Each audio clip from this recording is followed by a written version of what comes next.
We are here for the great occasion, a triumphal ceremony of Bruce Toups turning 75. Now, I missed the 75th of Bob Bird, so that's why I'm here, because I'm making amends for that absence. But I've known Bruce since 1960, and that is more than a few decades. So I feel like probably I'm the oldest member of this gathering in terms of that, and he's one of my probably my best senpais I've ever had.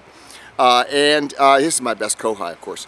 So we have known each other, and we've been all over the world together, Bruce and Dewey and I.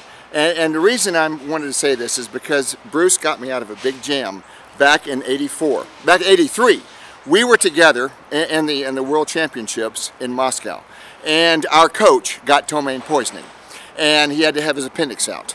So as a result of that, when I got back to home, I was interviewed by the Herald Examiner, and I said that when our coach got ptomaine poisoning, and they misdiagnosed it as a appendicitis, so they did appendectomy in Moscow. Now that's a big deal. So I said, well, you know, in my opinion, the hospital in Moscow was of the lower category, worse than a veterinary clinic. Now, they didn't like that. So I said, now, they took him to the hospital without my knowledge, because I was trying to get the British internist to do a second opinion on his diagnosis.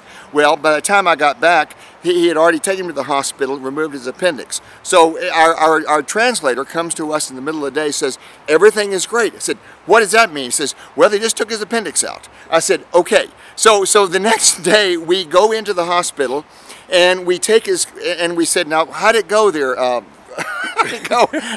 Yanni? And Yanni said, well, it was real good. I woke up this morning on a cot about this high, and I said, and they said, well, how was it? He said, well, they came into the room with a bucket, and they cleaned the floor with Lysol. Well, at lunch, they came back with the same bucket with tomato soup. I said, oh, that's really good. So he said, and then they came to me and they said, well, hey, we would like to, would you mind urinating in this little cup? And they said, no, I can't urinate laying down. So they turned to this little tray, and they started catheterizing him. So now Yanni thinks he's in a gulag there in the middle of Russia. So in the meantime, I get back, and I present some of this information to the Herald Examiner, and it got to the AP and the UPI, or whatever the thing is, and I said they took him to the hospital without my knowledge. Well, by the time it got to New York, they took him to the hospital without his knowledge. That means, so they abducted him and took him to the hospital and took his appendix out. So anyway, the only person to come to my aid, they wanted to take me off the Olympic team, I'm sorry, take me off the Olympic team. I was a manager and doctor for the team, for Dewey's team in '84 in LA.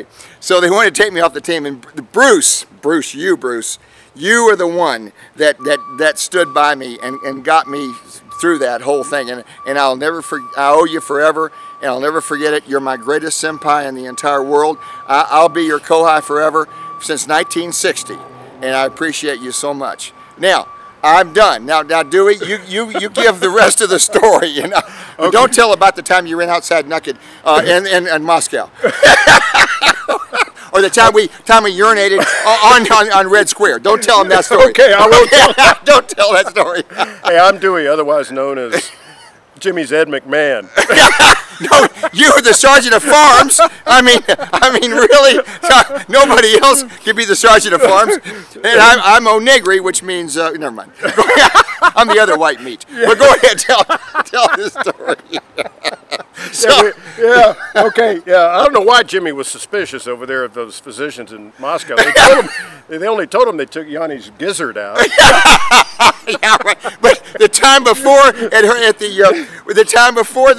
Sean Gibbons injured his shoulder, and they took an X-ray, and everybody's standing around an X-ray room, no lead shielding, no nothing, because you were there at Spartacus. Oh yeah. So you were. Yeah. So yeah. So Bruce was there for us. Let me tell you, Bruce was our main advocate. He was a fellow competitor. Yeah. He was our advocate. He retired in '74. We were there when he retired. Dewey won the light heavyweight. I won the open. And thank God that he was there, because he never failed us. He was always there, and we appreciate him to the end of eternity. Yeah. Would you say that? Oh, yes. Yeah. Oh, okay, yes, yes. good. Okay, Yeah. so for me, Bruce was not only you, I say Bruce. You, Bruce. Yeah, Bruce, you're in there somewhere. You know, I've always appreciated as a mentor, a coach, and of course, more than anything, a wonderful friend. But the one thing that I think most people don't understand is now in the sport of judo, we finally got our first Olympic gold medalist. Yes, yes. You know, Kayla Harrison got her gold medal in the last Olympics, yeah. which is great. However, U.S. judo was at its pinnacle. Yes. When you. That's right. Yeah. When you were the one that was in charge. That's right. When Bruce was in charge, it was at its pinnacle. Yeah. And that was the pinnacle. Yeah. And it's slid ever since then. Yeah. And thank God most for Bruce. people don't realize that. No. You know, Bruce had the organizational skills nobody else had. And that's Yep. that's the truth. But we've always had a great time. Lots Yeah. of laughs. Lots of fun. Yeah. Yeah. And of course, me and Dewey, we forgot to wear our Depends because we're the bladder is a little weak at this age, you know. So, but anyway, Bruce, happy birthday! Thank God for you. You are the man, and that's all that I know. And we love you to death. We love you. By gum, you're just driving up right now. So thank you. And here you are. Yeah. So we thank you so much. You're the baby of our thoughts. So thank you. Love you. Thank you. Love you. We'll see you in just a second. Yeah, we're going to see you in about 2 seconds. Hey, Wooly. Okay, it's confirmed. I am stupid enough, and I am crazy enough. Give me a big hug, man. How you doing? Oh, doing great. This is the man we talked about. We just talked about you on your tape. So this is the man that did it all for American Judo, and he's never ever forgotten for that. He did the greatest job ever that we've ever had, and Dewey was a recipient of that in his group, and he saved my butt from being tossed off the '84 Olympic team, because this man came to my rescue, and I'll never forget it. He's my greatest senpai I've ever had. I've known him since 1960, and that I was 11, he was 19. So now we're still about the same age. Mentally. Yeah, mentally we are. Yeah, right. Okay.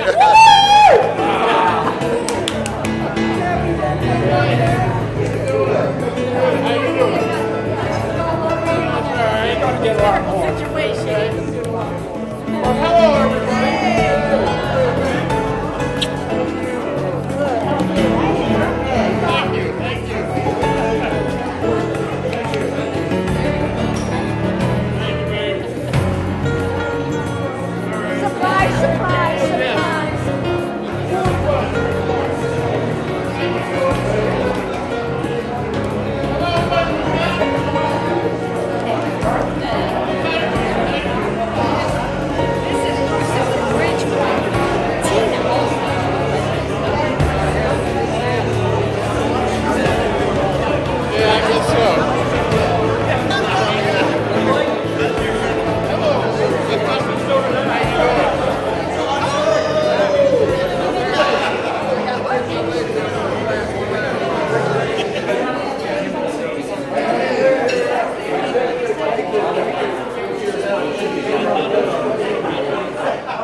Tradition begins when an organ is first played at baseball. Who knew? That was only 75 years ago. And what a wonderful thing that was. Yes. Okay, the last carving work is done on Mount Rushmore. I thought that was there like since dirt, but apparently not. I thought Bruce was around since dirt, but apparently not. Okay, all right, wait a minute. I have a few more.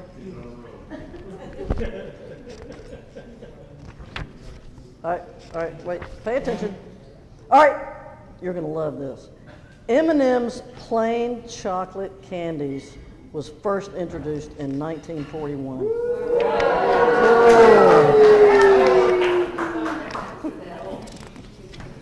All right, wait a minute. I have some more. I've been drinking. All right. Here, I want to ask, who knows who were the world Series champion, and it's a state that often has many winners? New York. No! Come on, somebody guess. New York. New York Yankees, yes, Tim wins. Nothing. All right, the pro football champion. Bears, yes. Wallace wins that one. All right. Stanley Cup winners. Boston. There you go. You got it. All right, here's one. Minnesota. They were college football champions, and they had the Heisman Trophy winner from Minnesota. All right, tell me the name of the Heisman Trophy winner in 1941. Wait, his first name was Bruce. Bruce Magnified. Bruce Smith. Who? God. Who knew? All right, here's a hard one. Here's a really hard one. Who was the Vice President of the United States? I'll give you a hint. Roosevelt was the president. Okay, who is the Vice President of the United States in 1941? No. What? Who? No. Who?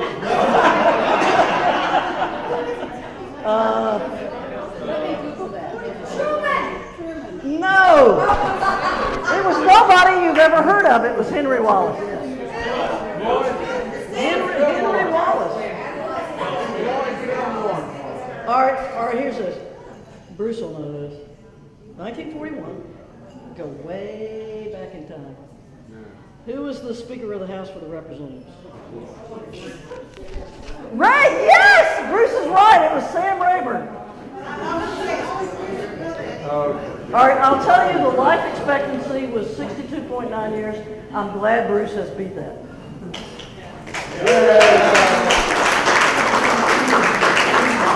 All right, a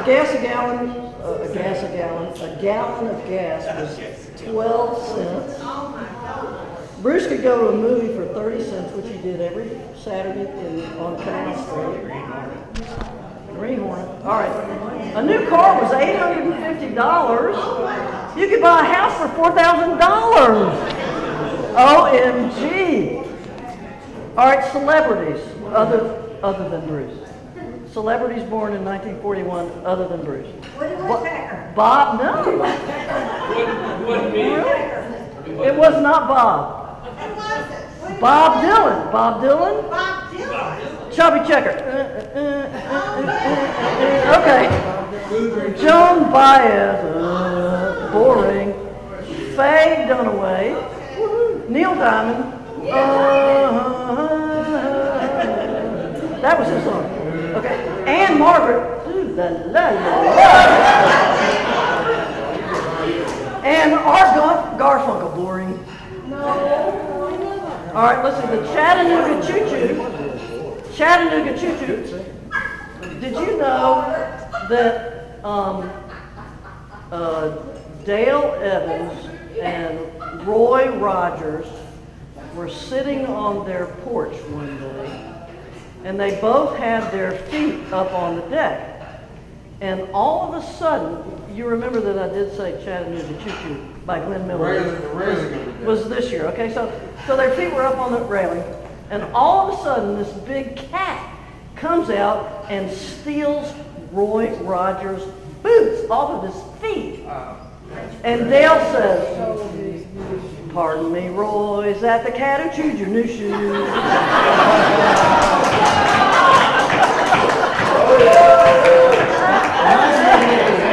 All right. Here are the movies of the day. Bruce, what was the Academy Award winner? Not nearly as popular as the others I'm going to mention. How Green Was My Valley? Boring. Okay. Hey. What? That's an important movie. He's a movie guy. All right, here are the others. Citizen Kane. Dumbo. Sergeant York. Best movie ever. And the Maltese Falcon, great movie. Yeah, All of this, and Bruce was born the same year. let's go Bruce. All right, so that's all of the history I have for 1941. All right. You didn't say Mr. Smith goes to Washington. No, Mr. Smith Goes to Washington was not 1941. It was 1942. You blew it, man. All right, so now we're going to open the floor to me, folks, Judy, to people who want to either toast or roast or memory or limerick or talk about anything they want. What's on your mind? Anything. All right, there you go. The other men. But Bruce is so much more than that. He's become a special friend. There were some days in recent past when I was feeling blue. So I leaned on Michelle, and Bruce was there. He told me what he knew. He knew I was right. He knew I was strong. He knew just what to say, to make me feel supported, to set me on my way. What you see is what you get. How much truer can one be? Bruce says what he means and means what he says, and that's just fine by me. There is one story I must share, and then I'll yield the floor. I know I'm not the only toast. I know there must be more. So bear with me while I relate one story, if I can. Glenn and I still laugh about it every now and then. Sad to say that when I drink too much and fall off course, I act allergic. I lose my voice. I really do get hoarse. It happened one morning in Bruce's house after an evening of too much fun. I'd lost my voice. I needed help. And I asked Bruce what could be done. I knew he would, as times before, renew my exhausted cup. He looked at me with serious eyes and told me, "Why don't you just shut up? I really mean it. Just stop talking." I've told my tale. I've said my piece. Now I'll be on my way. Just one more thing before I go. Enjoy your special day.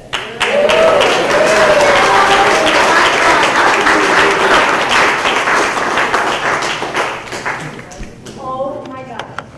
Bruce is 75. What's so special about that? I'm 76. Oh, but I'm the matriarch of this family. Forgive an older lady for not being here in person to roast you, but feel I must be heard. This cousin of mine has been known to be very generous in sharing his time, home, holiday events, and special celebrations. That's only the half of it. As a toddler, he charmed his public with his abundant laughter and his easygoing mannerisms. He could have won first place in any baby contest with his twinkly eyes, rosy complexion, and head full of springy curls.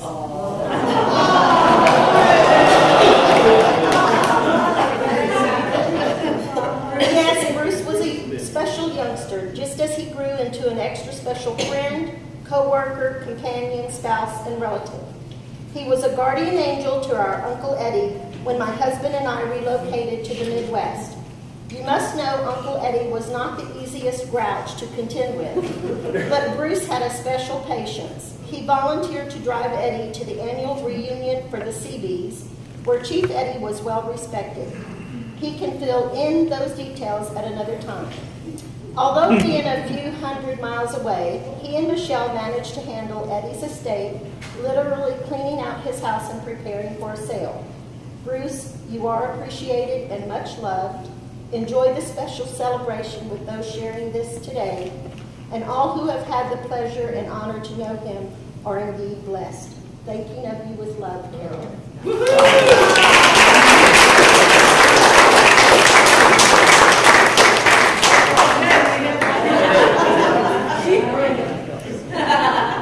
Well, for those of you that don't know me, my name is John McAvoy, and I've been sober for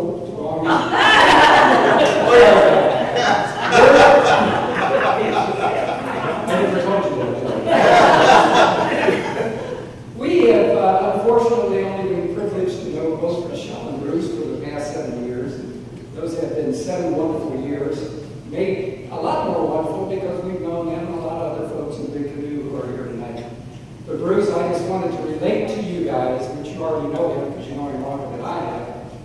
very caring guy.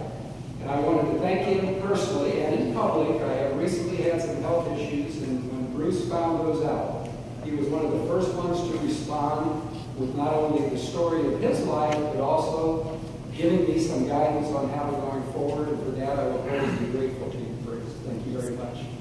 Also, number two, if you're not on his electronic mailing list, I heavily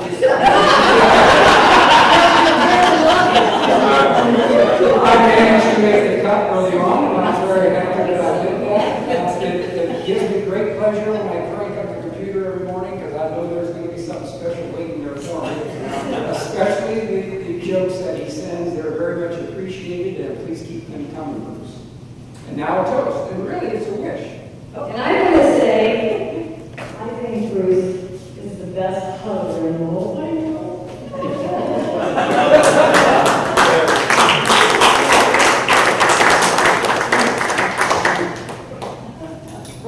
I'll second that.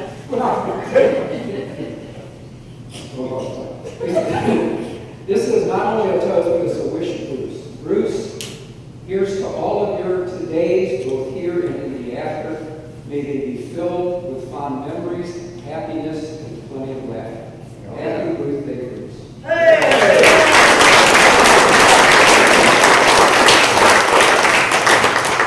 Okay, who would like to go next other than Judah people? I wasn't it. But they go way, way back, and B immediately accepted me into her life with Bruce, which I'm so happy for. Well, why wouldn't you? Well, why wouldn't you? What's not to love? All right, so Beezy, take it away, Beezy. Well, this is not funny. This is serious. You can cry. We can cry. No, we're not going to cry, but I just wanted to share a little story because I thought this really tells you what I've thought about Bruce since the very beginning.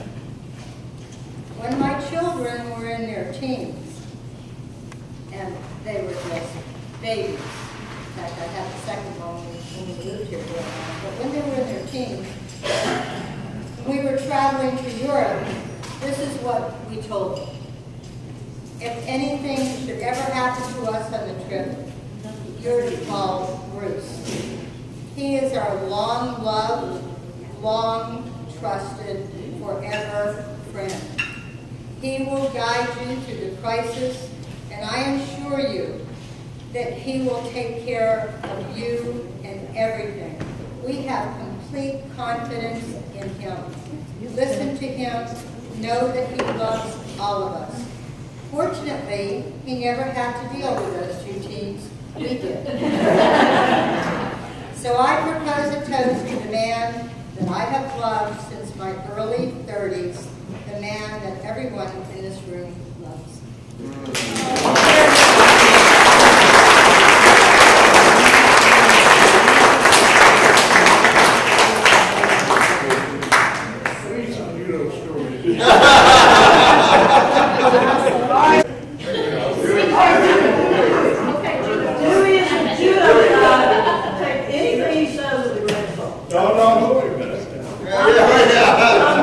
Okay. Everybody knows Bruce was involved with Judah, but most of you probably don't realize of his involvement in an unorganized organization called the Swiners. The gentleman that just laughed so hard, his name is Jim Willie, who is the leader, or his name is Onegri, the other white meat, right? Yeah, that's right. Bob Bird is Port Laureate. Yeah, that's right. And thank God I'm talking before Bob. I'm the sergeant at Farms. The gentleman that's going to be on the film here in a few minutes, named Tom Masterson, is St. Thomas Aquinas. Bruce is a member at large. Now, everybody's here except for Tom, so we got a quorum. So later on, when our leader comes up and speaks, and he's going to do a little poetry, but he also has an agenda item that we need to go ahead and pass for all together. Okay? The Swiners. So, yeah, the Swiner agenda we conducted this evening. You will see some films in a little bit from our fellow member, Mr. Masterson, who was ill and could not be here this evening. But we traveled a lot together. After competition, we were all done competing, but we traveled a lot to a lot of different tournaments. Bruce sometimes in an official capacity, and Tom and I just as travelers, just enjoying the sport we love so much. But just a couple of quick stories. We laughed, we had a great laugh. All of y'all know if you're around Bruce, you're gonna laugh.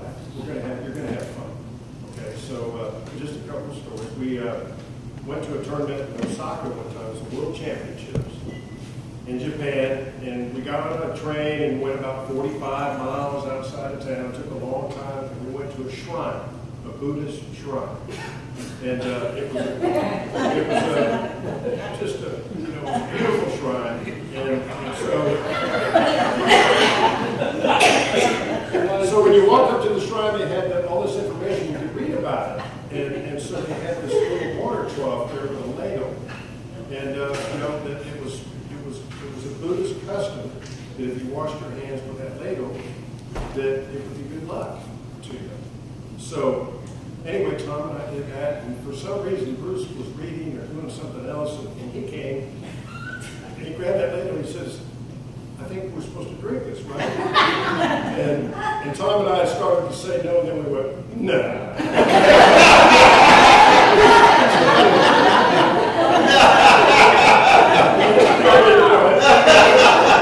It was no big deal because there had only been about 1,000 people there.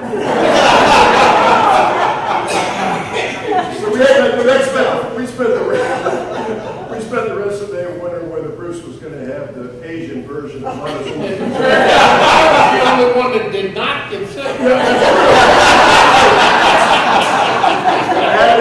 That is true. Another time we went to Tokyo, had a great time. If you've ever had sukiyaki in Tokyo, it is far and away the best meal I've ever had in my life. We went there 3 nights in a row, I believe, didn't we, Bruce? There's one restaurant that makes sukiyaki, but these hotel rooms in Japan are so small that one person could fit in a room and it was snug. I mean, that's how small the rooms were. Isn't that right? Yeah. So, you couldn't double up on rooms or anything. You had to get your own room. And so we had 3 identical rooms. And so we stayed there for about a week and watched a tournament called the Kano Cup, which is generally considered one of the toughest judo tournaments in the world every year.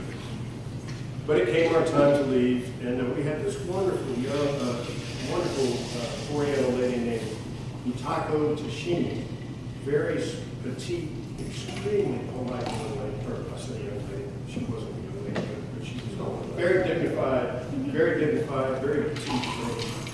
So we go to check out the morning that we're leaving, and so I check out, Tom checks out, and we're looking at each other's bills, but Tom and I have identical bills, but Bruce checks out, his bill is bigger than ours.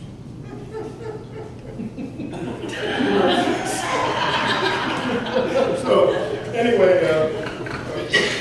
so Bruce, it's in Japanese, you can't read it, so he said, why is my bill more than theirs? We had the same room, and he couldn't communicate with the guy behind, the concierge or the guy behind the counter. Finally, he says, Utako, come over here and get this straightened out. So she came over, and next thing you know, she started blushing. And she goes, what's up? And she goes, movie.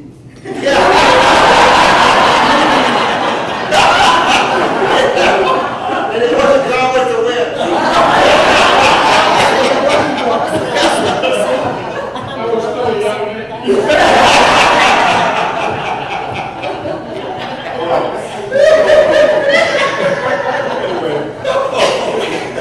We had some great time. Okay, baby. Right. Well, baby. Everybody knows that Bruce was involved with judo. Yeah. What most people don't realize was his effect on the judo community in the United States. We had our first Olympic champion in this most previous Olympics, a lady named Kayla Harrison, wonderful young lady. and made us all proud. But the pinnacle of judo in the United States was back in the mid-'80s when Bruce was at the helm. That's right. His integrity, his business-like approach, the way he used the funds that were available to him and supported the teams and the coaching staffs. He put the right people in the right places. Judo was at its pinnacle. It was never as good before, and it's never been as strong since. And people don't realize that, what a profound effect he had on the sport that this group over here loves so much. For me, Bruce has always been a mentor. He's been a dear friend. He took me in when I was training. In my time, I'd come up and spend time with him, stay at his place. He'd take me over to Popeyes, whether I wanted to eat there or not.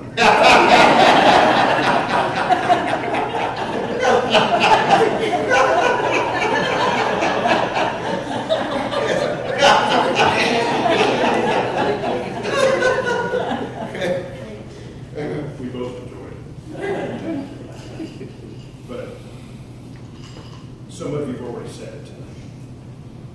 The friendship, the caring, the giving, I mean, it's there. It's there. And Bruce, you've been a dear friend. I love you. I really do. I love you. And God bless you. It's been great. I'm so happy to be here. One more thing, and then I'll sit down. Tom Masterson, the gentleman that is going to speak here in a little bit. This group we've all known forever. He was recently diagnosed with pancreatic cancer, and he had a procedure done. And, he's got a wonderful sense of humor, almost like birds. And, and he's got just a really, really outstanding sense of humor in almost every occasion. I went to see him yesterday, and he wanted me to have a bottle of wine and just sit right over there. So Chateau Brown. Duet? Chateau Brown. Oh, yeah. I think it said MD 2020. Anyway, this gentleman has an uncanny sense of humor. For the first time, and I've seen him or talked to him every day since he's had this situation come up in his life. For the first time, knowing that he could not be here, he was in a pretty melancholy mood. And the reason is because he loved Bruce. So anyway, I'll sit down, but thank you for listening to me, and I'm honored to be here. Thank you,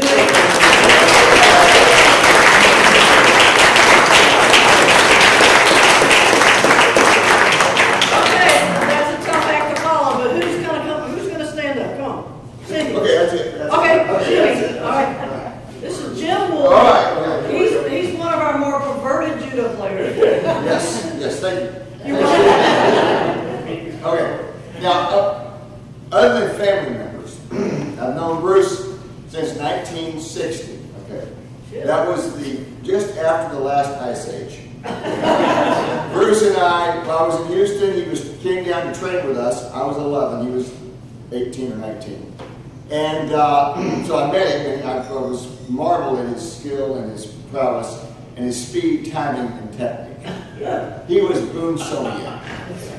So we have known each other, and we have many layers of understanding. And one of us was, as Dewey said, was about the Swiners group, which is a very high integrity group of men that come together every so often to discuss the higher levels of intelligence. And we like ourselves to the Illuminati, or those groups that. And so, as an example, some of our agenda items that we're going to be voting on today are item number 1. We're going to vote on how much saliva do you drool in one day. This is number 1. Okay, number 2 is how much fiber do we eat per day. Okay, that's Bruce and Bob have that under control. Third is, how many prostate exams are too many per year? There's a finite number. The last one is should we move up from 30 weight to 40 weight cream rinse and KY gel? Those are some of our main jobs. Anyway, but since I've only known Bruce since 1960, how many, okay, the family members go back. 1960. How old were you? I was 11. Okay, got it. 1960. Now, how many? Okay, now your How old are you family now? member. How old are you Okay, now? you're over 1960. How many here are going over 1960 besides, well, the family members? Okay, Michelle, you get the cute dog. Okay, so anyway, Bruce got me out of a mini exam in my little career over the years, and one famous exam. It was a prostate exam. One jam.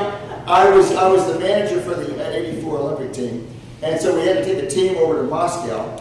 And I told some of these stories, but our coach got ptomaine poisoning, and they misdiagnosed it as appendicitis, so they removed his appendix, of course, in Moscow in 1983. So I got back, and the story came out, and I was a manager, so the different news media came to me and asked me what happened. So I told them what happened. I didn't realize the news media was, how they can distort things.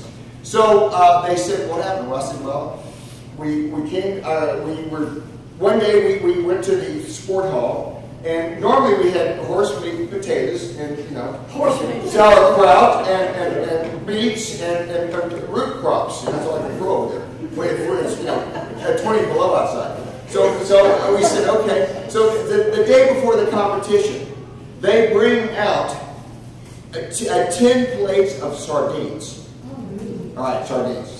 So me and Yanni, Yanni's the coach, we're on this one table. I said, okay, guys, you're not eating sardines before the competition. Sardines over this direction, you guys are eating horse meat and potatoes. Yeah. So we ate sardines. So me and Yanni split about 4 or 5 plates of sardines between the two of us over that night. Well, about midnight, I woke up. I mean, it was about 8 or 10 of those projectile things that happened. I was talking about, what was the name of the Prime Minister or whatever? Andropov. I was using his name in vain. And I was deadly sick. So anyway, so I got down to the breakfast area in the morning. Because, of course, we weren't on the same floor. I mean, how would you do that? You wouldn't want to put the manager and the coach on the same floor. I'm on the 10th floor, he's on the 12th floor. The phone numbers, we couldn't get a hold of anybody. Luckily, I had the medical kit, so I was able to replenish my electrolytes. I go down to the floor that morning. He is sick as a dog, holding his stomach. I said, Yanni, you've got ptomaine poisoning. Let me go get the British internist to do a second opinion. And when I got back, he was gone. They took him to the hospital. Okay. So I said, oh, this could be a problem. But okay, at that moment, I became the coach, manager, party coordinator, nutritionist, all that stuff. I said, okay, guys, we got to get to the tournament. We got to get you guys warmed up. We had like 4 or 5 guys competing. It was like a 10-ring circus. So I'm there, and about 3 o'clock, our translator comes up and says, no problem, everything's fine. I said, what do you mean by fine? We just took his appendix out. I said, that is fine. Okay. So the next day, we go to his room, and he's in a room in a little cot about this tall, and there's about 6 other people in this room, and he's got on a little towel, and he's there, and we said, well, how'd it go, Yanni? He said, oh, it's real fine. They came in the morning with a bucket and with the Lysol, and they cleaned the floor. They came in at noon with the same bucket and gave us potato soup. We're having a good time. This is like Club Med. So the following day, we go in and we remove him from that. We bring his sweatsuit, we gather around him, and we walk him out of the hospital. So anyway, the New York Herald Examiner came to me and I told him the story. And I had to say, of course, that the the veterinary clinics in the U.S. were much cleaner than any clinic in frickin' Russia. Of course, that didn't go over well. So I didn't realize it would be, verbatim. So I said, they took him to the hospital without my knowledge. And so that got to New York, and they took him to the hospital without his knowledge. So that means they abducted him and didn't have the death to be on. So I got in some big trouble. Tim Dalton, my nemesis, he hated me because I beat one of his guys for the Olympic trials. He didn't like me, he wanted to get rid of me. So Bruce was the only man that stood up for me and kept my position as the '84 Olympic manager. So I'll be eternally grateful to this man, and I salute him at this moment.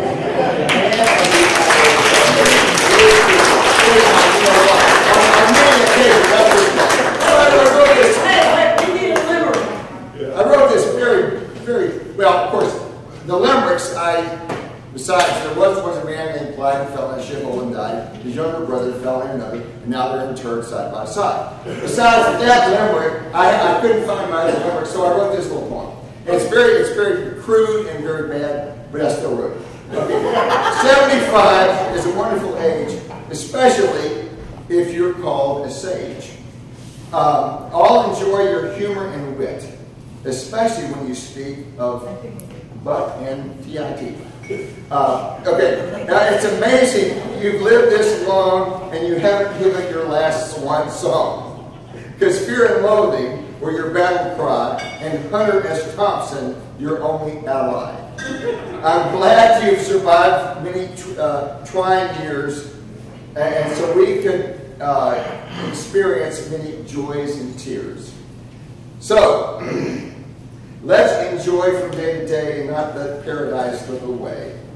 So, happy birthday, you rascal, you. Now let's give another toast or two. Thank you.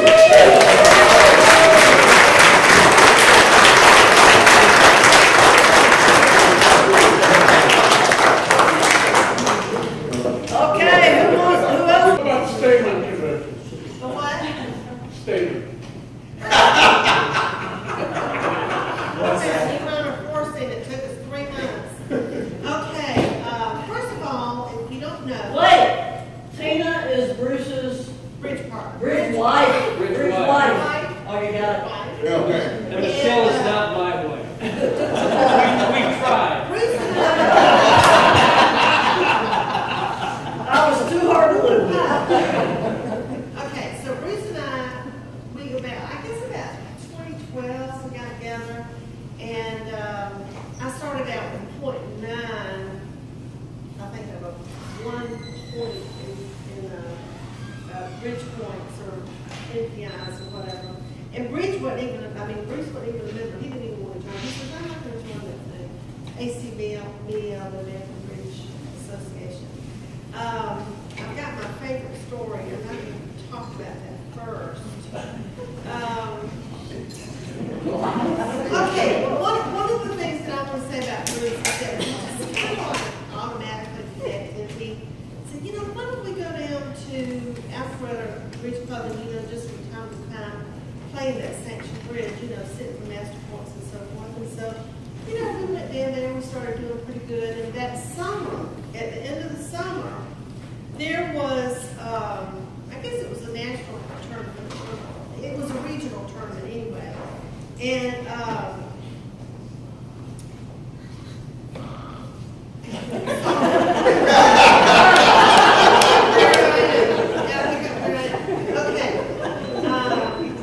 it was our first tournament. And Bruce, that we went to, we played in the gold pairs tournament, okay? Gold pairs is when you're in your stratified group. Back then, Bruce and I were both below, I guess. And, but anyway, we set for gold, which I don't even know what it was. It was like the best, you've got gold, you've got silver, red, black, and all that. So anyway, the moral of the story is not only did we argued the whole way through. What happened was, listen, we ended up overbidding the whole time.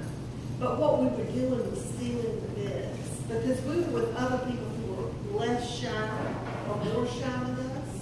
And so Bruce and I would still bid every time we go down. However, not only did we win the entire thing, we were first overall, they took our picture and gave us a trophy. So this time, I mean, we were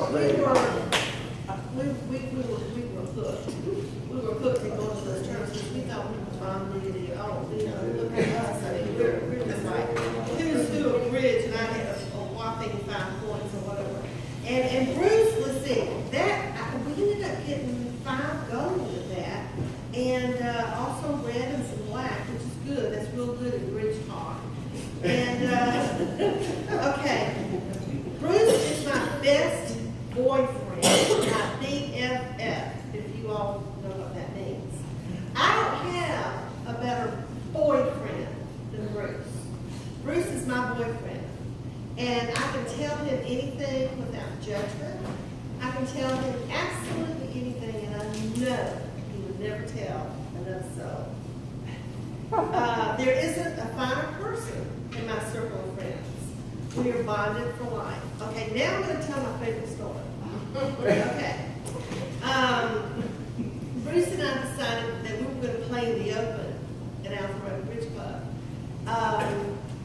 The Open is when you're playing against people that have 10,000 points or maybe 30 or whatever. And Bruce and I, with our few hundred, you know, we're sort of like Little League playing games, just to give you an example. Okay, so we decided to play in the Open, which usually starts an hour earlier and than our regular group.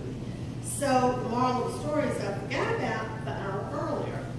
So Bruce called at 10:15. You got to be there at 11 o'clock. This is Alpharetta Bridge Club, which is a good 45, maybe even 55. Anyway, so Bruce called. He was sitting in the IGA waiting for me. We were supposed to be there by 11 o'clock in Alpharetta, sitting at the table ready to play at 11 o'clock. Okay? I jumped up. Bruce said, "You can make it. You can make it." I jumped up, still in my pajamas, threw clothes on, no bra, no teeth brushing, jumped in my car, flew to the IGA where Bruce flew in my car, and we whirled off to Alpharetta. At this point, it was 10:28. We had to play at 11 o'clock, or else they, you know, that's just it. We had been there late before they turned us away, so we knew we couldn't make it. So anyway, I floored it the entire time unless something was in front of me, which I would pass illegally or legally. It didn't matter. I ran all the red lights, and if I got stuck, I would pop up on the curb. This is a true story. I would pop up on the curb and drive on the sidewalk until I saw a break. Bruce conducted the whole way. He'd say, he with such cheerleading skills as, "Take him on the right, take him on the left, go down the You got it, go down the middle." So anyway, guess what? We made it in 32 minutes. We made it in 32 minutes to Alpharetta Bridge Club from the IGA. And so that's my favorite story. But that's not the end of my speech. I've got more. Okay. I was just trying to write down things. It was so much fun. We know so much about each other because we've had such long time being in the car with each other, driving to sanctioned games or tournaments or whatever. You know, he's told me lots and lots of Geo stories. He's told me lots and lots of LSU stories. He's told me a bunch of stories, and at the same time I told him a bunch of stories. But I've got to tell you my favorite thing to say when we go to Bridge Terms or we'll go to Sanctioned Bridge. We have our name tags that says, you know, Bruce Toups and Tina West get moved. And people always say when we sit down, of course, you know, when we go to these tournaments, you see the same people over and over. So they know that Bruce and I are married, but in the beginning they would say, "Are you married?" And then we would say, "No, but we fool around." We actually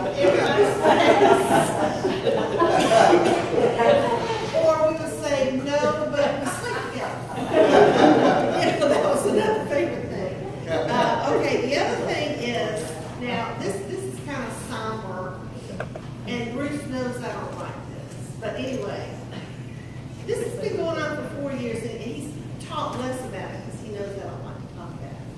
He keeps talking about dying and all that kind of stuff, about his dad died at 55, blah, blah, blah, blah. And I always say, suck it up. Anyway, I told him, I said, you know, if you die, I'm going to be pissed off. And I'm not coming to your funeral either. You won't be one. I said, who am I going to win master points with if you die? So anyway, not up to that. Okay. Okay, this is my last story, and this is a great one. I think I told Michelle the story.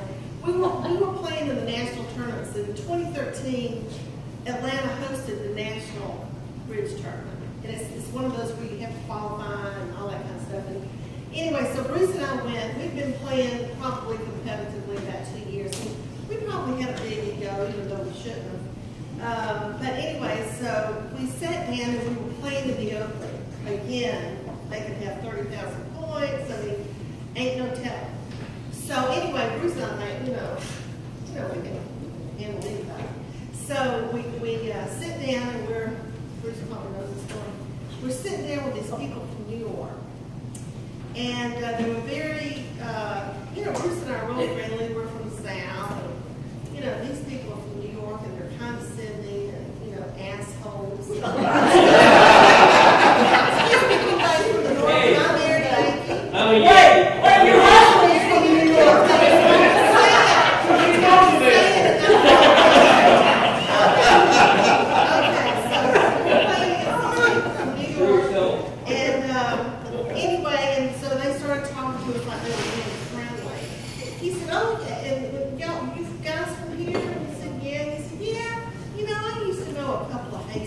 Myself.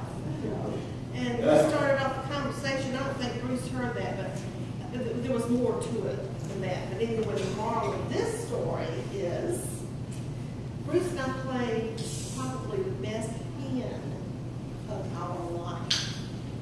These people, if you know about big guys, they don't want to be a minor. Minor is either clubs or dimes.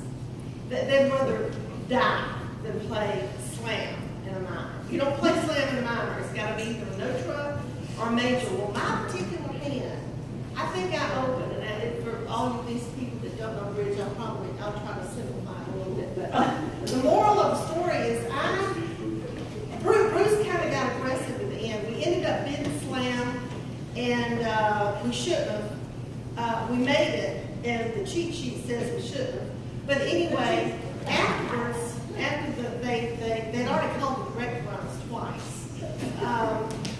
But anyway, at the end, we made 6 clubs. None of the big guys bid clubs because it's a minor. But anyway, we did 6 clubs. Everybody else did 6 no trouble. They went down and had high board. But anyway, that was my satisfaction against these New York people. And calling us hasty. And thinking that we were down here getting stuff or something. But anyway, I'll never forget this. Bruce was so polite because I was getting ready to punch him out. And Bruce says, welcome to the South.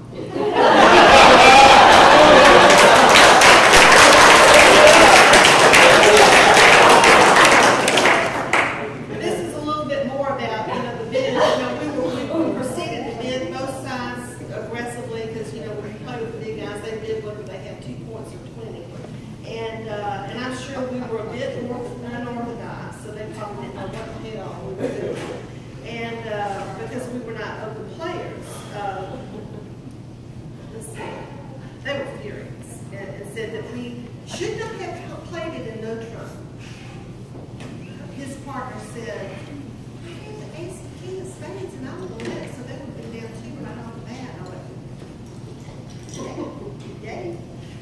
So anyway, I think that's it, Bruce.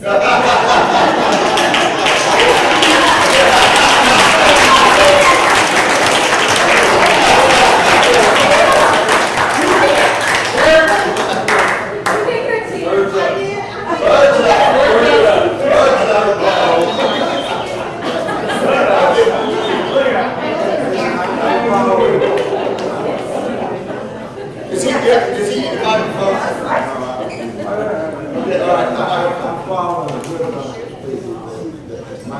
very amateurish comfort. So I went to a course in Washington, sent by the bank I was working for to take a course in speaking. So then he said, always start with something that will get the crowd going, you know, they'll like it, they'll pay you attention. And so if it wouldn't offend anyone, Not triple M. Not triple M. Not triple M. no. Okay. No, of course not. God. Do you think I'd be going? Just in case. I'm going to tell you the story. It's a physiological thing, and there are no bad words in it, but it's probably a little politically incorrect. So to get have an icebreaker and you get to know me a little bit, and make it really is to make me at ease more so than from this dominant group of speakers that we have. This gentleman lost his arm in an industrial accident.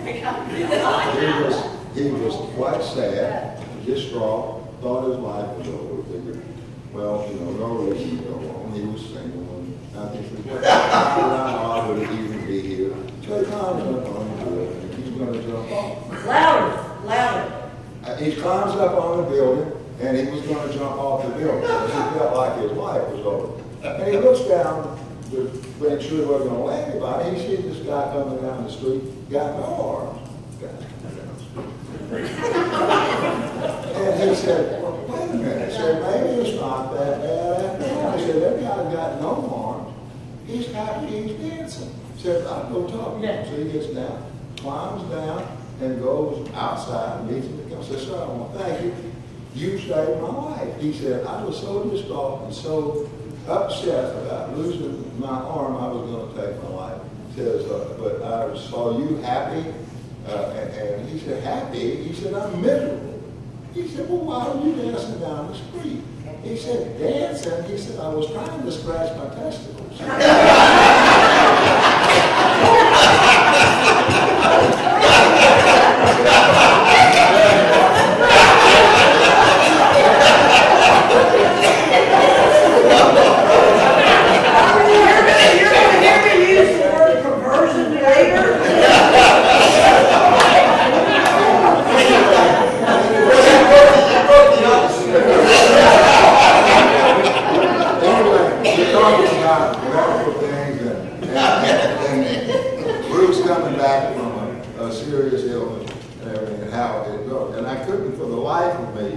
Figure out how he got sick to begin with, because at the school, Bruce was the judo doctor.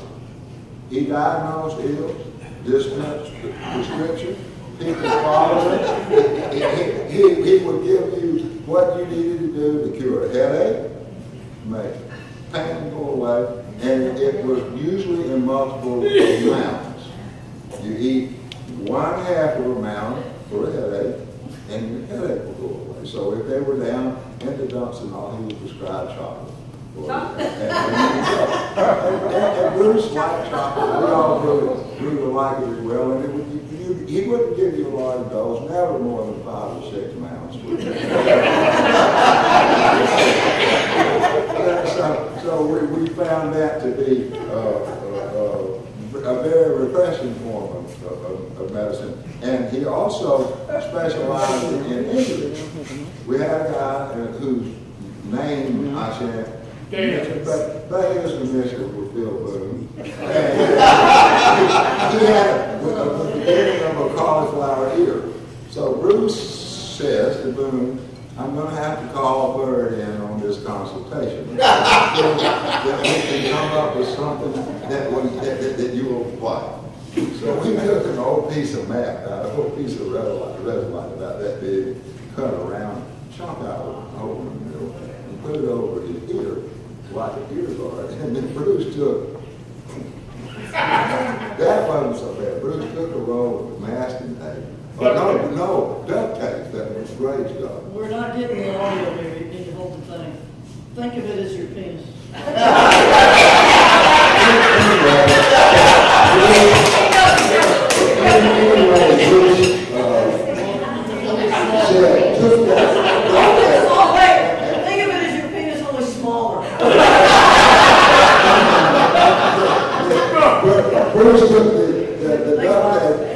wrapped it around his head, under his jaw, taped his mouth shut, went across the top like a movie. And at the end, all that was left was his eyes and his nose, taped his mouth shut.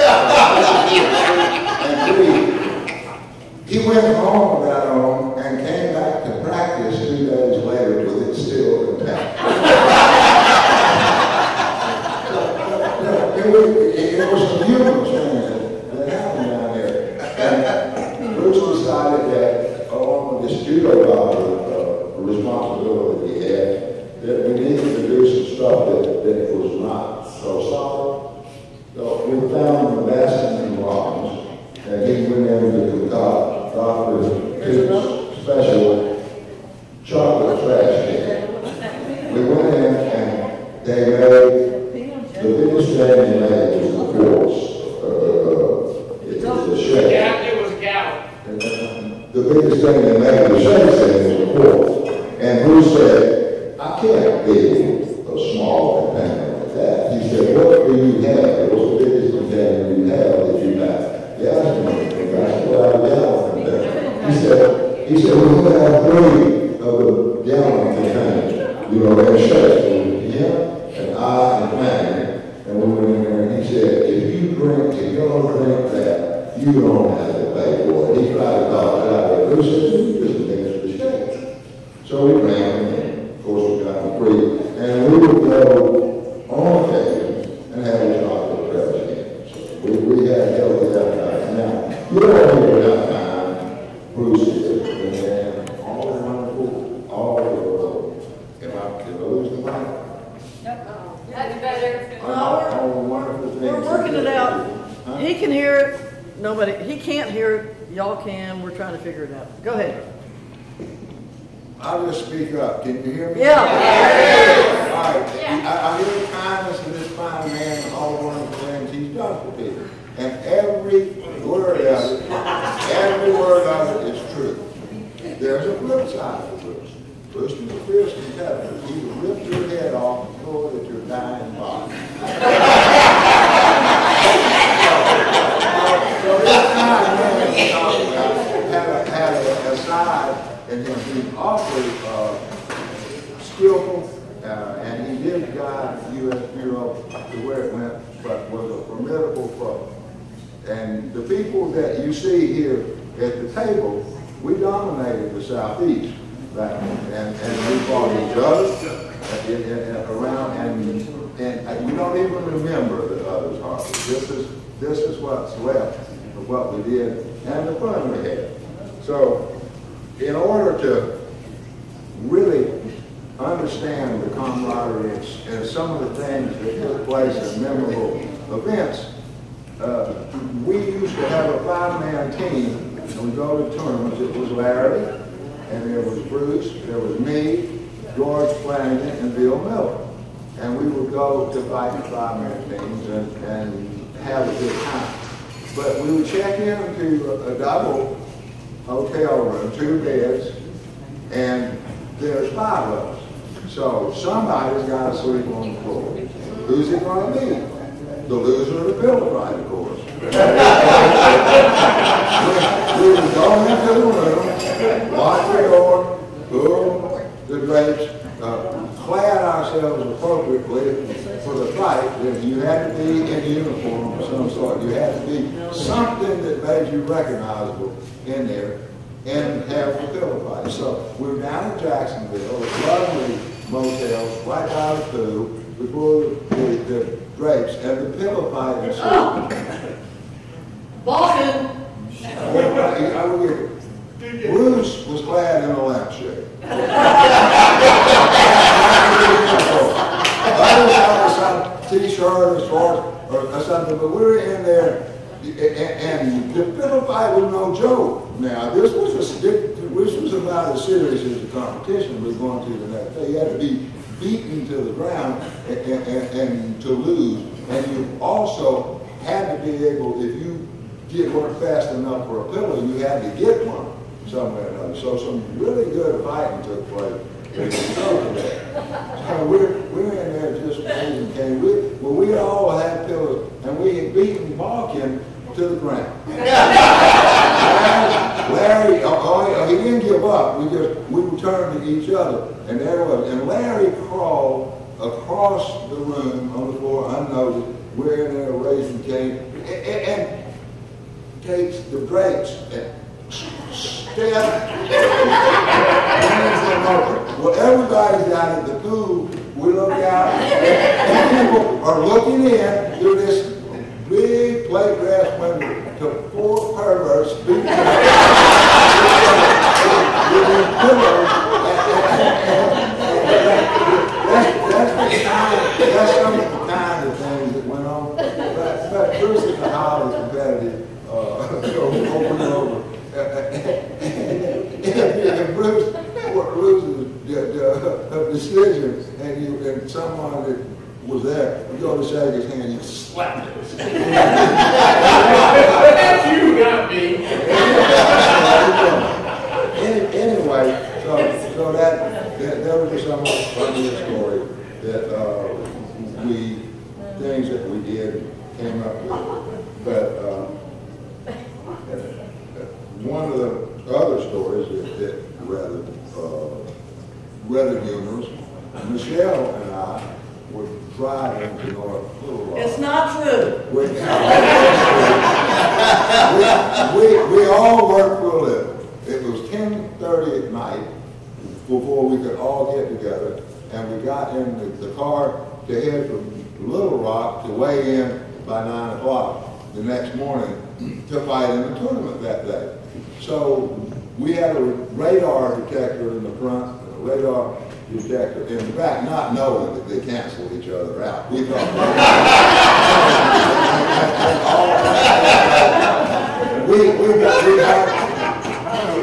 we stopped at a 7-Eleven, got a half a gallon of some cheap-ass wine. I don't know what it was, but it was clear, huh? White wine. And we didn't bother with cups. We just drank from the bottle. Passed it around. So we head out for North Little Rock. Michelle took us from where was Gold Wash? Northside Drive. Northside Drive. Chattanooga. Yeah, to Chattanooga in 40 minutes.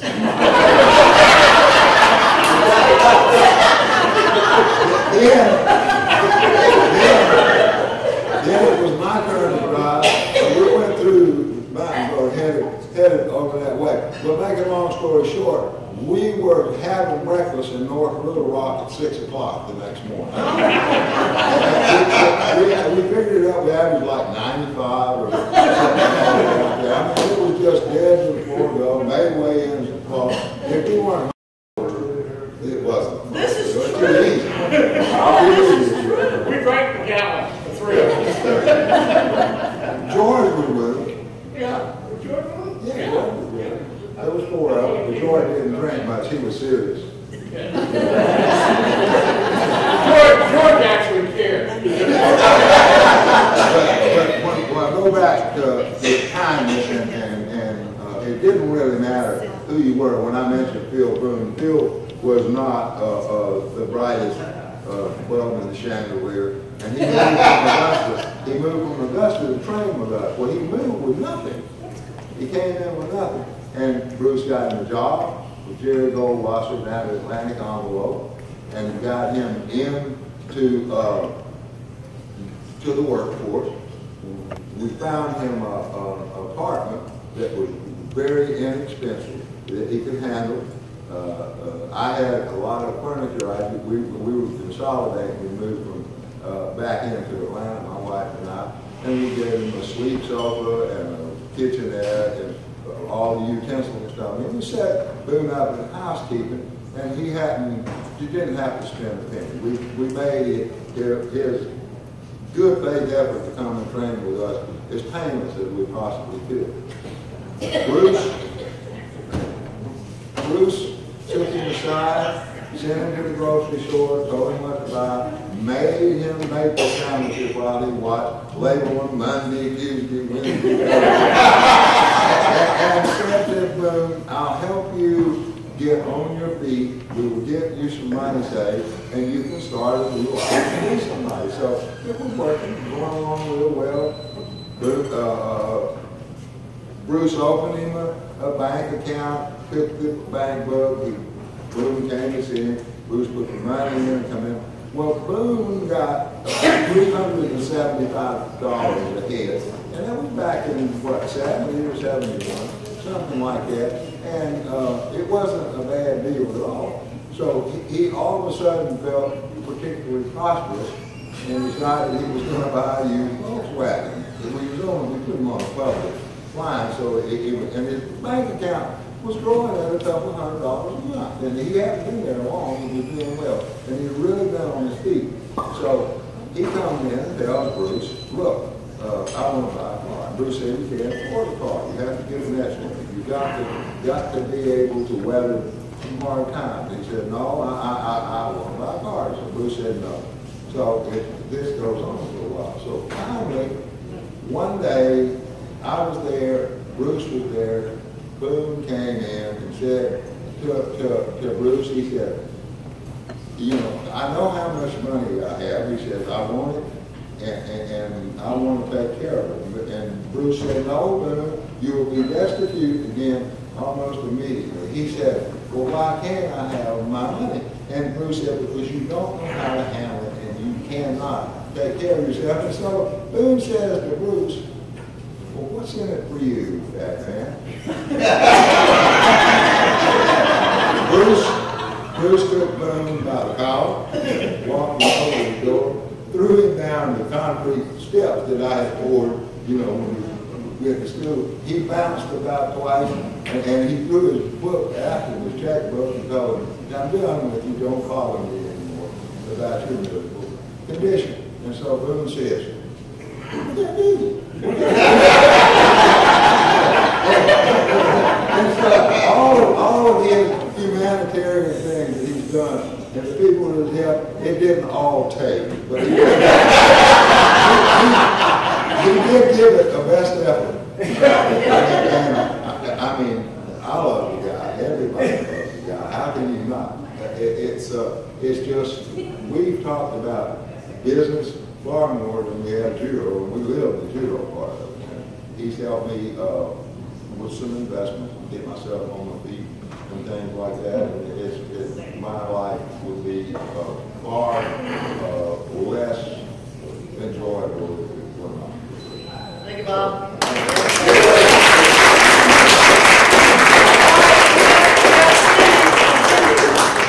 Cindy, can I stay here? Cousin Cindy. So, there's no surprise to anybody except Bruce that he's here celebrating his 75th birthday. And there's 13 years between us, so I didn't get to know him until my mid-30s, which is pretty unfortunate for me because, as you all know, he's an amazing man. He's been my friend, he's been my mentor, my financial advisor, my family, and just somebody who holds a very, very dear, special place in my heart. And when we spend a lot of time with Bruce and Michelle, it's always filled with laughter and a tremendous amount of love. And so what I want to do is, with your competitive nature that I've just learned about, I want to throw down the gauntlet to say, let's shoot for 100.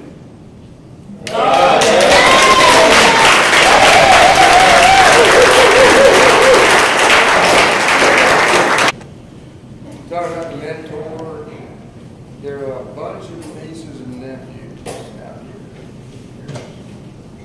Not with us. They're not here tonight, but my kids, Mike's kids, Kim's kids,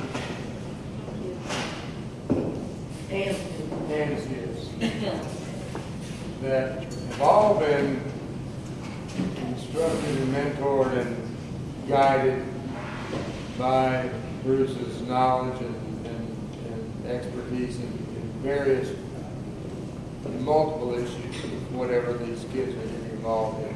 Not to mention the fact that they're out there helping us too. But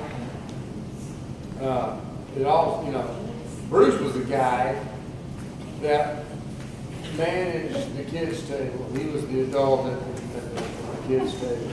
He had a certain understanding that enabled him to do that. Nobody else I don't know how that happened. How did that happen?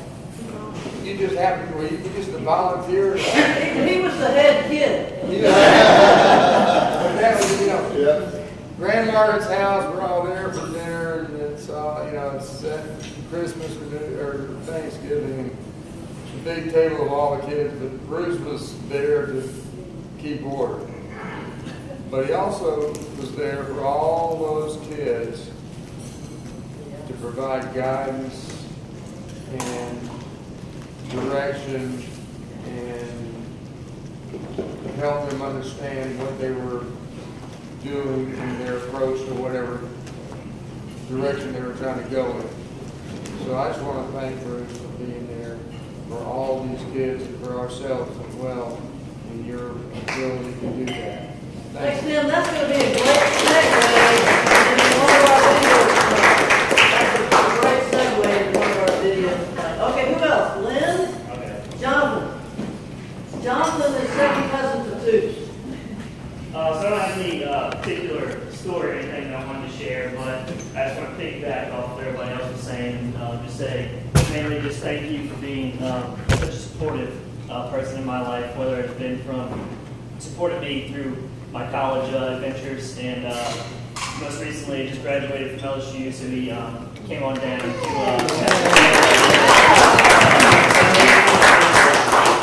come down for graduation and celebrate with, take us out to eat a few times. So that was I'm very grateful for that, and as well as many of y'all have said, he's given me financial advice, and he's also wrote me some many letters which I still have kept. So all of his advice has been very well appreciated over the years, and he also has made his way or his purpose to get the family together, even though we're from New Orleans, so it's a bit of a drive. But we still like to see each other a few times a year. So I just want to say, thank you for being such a supportive person in my life. I'm glad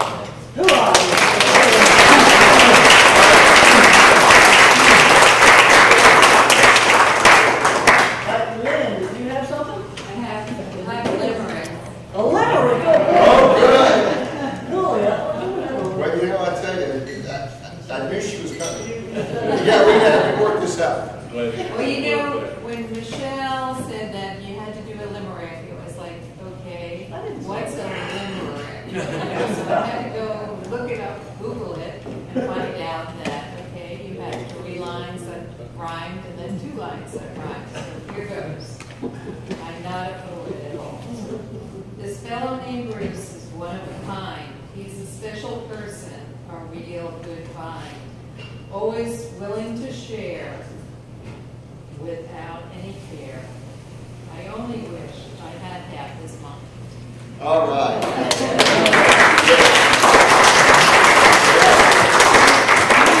Thank you so much as far as welcoming me into the family.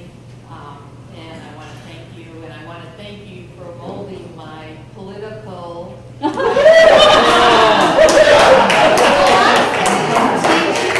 teaching me how to tell my nephews and my grandchildren or whatever what the real world is like and how they should treat their political thinking. So thank you.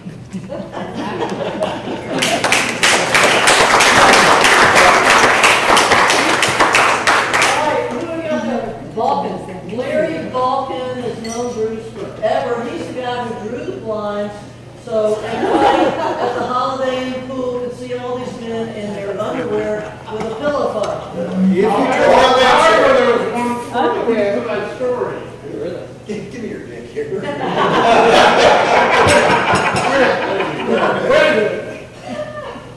When we realized that the window was open, we got Balkan and threw him outside. We did not let him back in for a significant amount of time.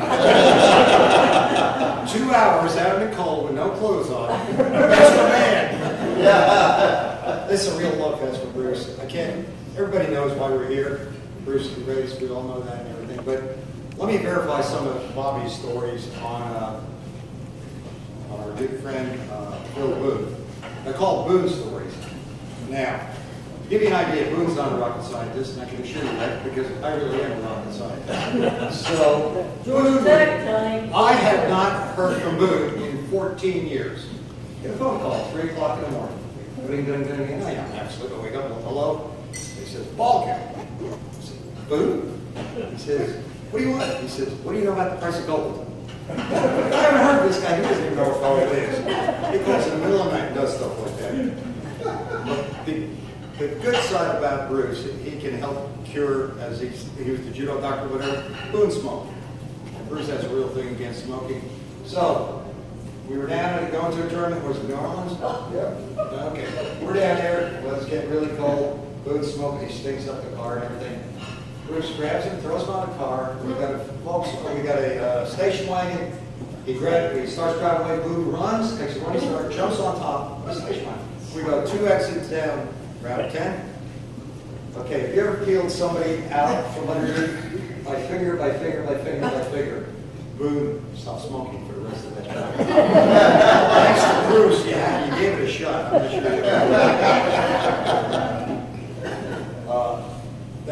that time on the porch by myself, it gave me some time to think. Well, I was running around trying to hide my personals from everybody watching, so thank you very much for that, Coach.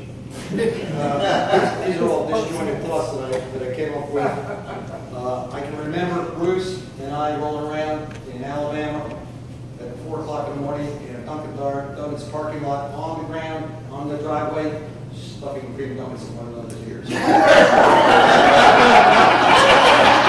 Cream donuts, you know that. Better engineer. I said, Bruce, look at this. Oh, it smells like raspberry.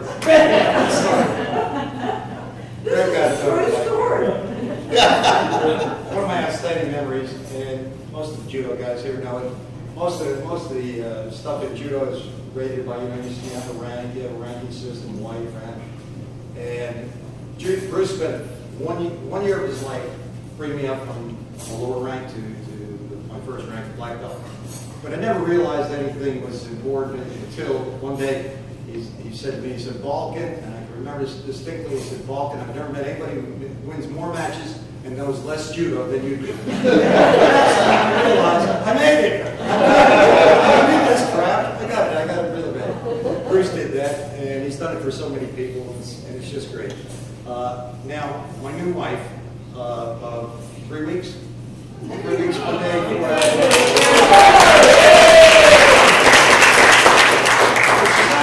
We've been dating for 18 years. I don't think it was any hurry.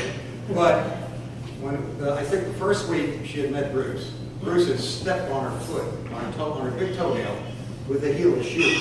And she still to this day can't walk right. What he did. Next thing, Bruce goes to the hospital. He's in the hospital. Michelle's over there attending him. She takes good care of him. And what was the term he used? Your advocate. Bruce was talking about, he's in there, the doctors want to lose weight, they want to lose weight, and they've got the intravenous fluids flowing in. They said, I'm gaining weight. You got these tubes on. I'm gaining weight. Everyone just say, gained 18 pounds. Nice try, but Michelle was there all the time for them. They're the greatest couple. I've had more fun with them. He's alive because of me. Is that what you're saying? Yeah, something like that. We agree. Bottom line on it, guys. Bottom line is, Bruce, I'd like to give this for you. You can take care of this guy, special connotation. If you open it up, appreciate it. I know you guys over there. I know all these guys. I just got married.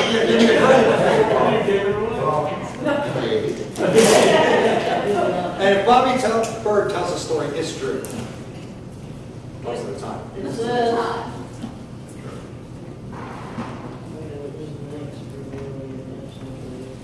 Coach, thanks for doing that. Fun, friendship, and caring, and it's a picture of a vagina. No, it's not.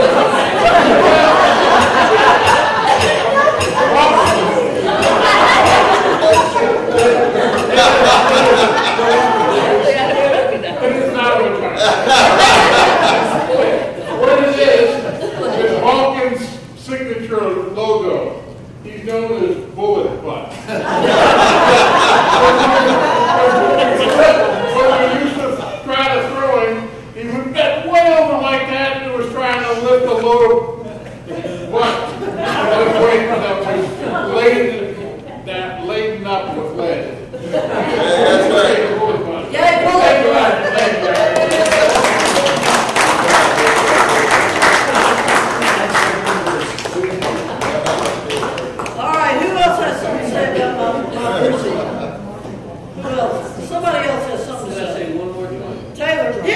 Bob. Bob West. I got Wait, two. this is Bruce's, I gotta tell Bruce's you, wife's I husband. only know one Bruce story, and it's a great Bruce story. We went and had what's the name of that place? Anyway, Union Hill Grill. So Bruce invited. So picture this: Bruce is driving. I'm sitting in the front seat. Tina and Michelle are sitting in the back seat drinking a bottle of wine.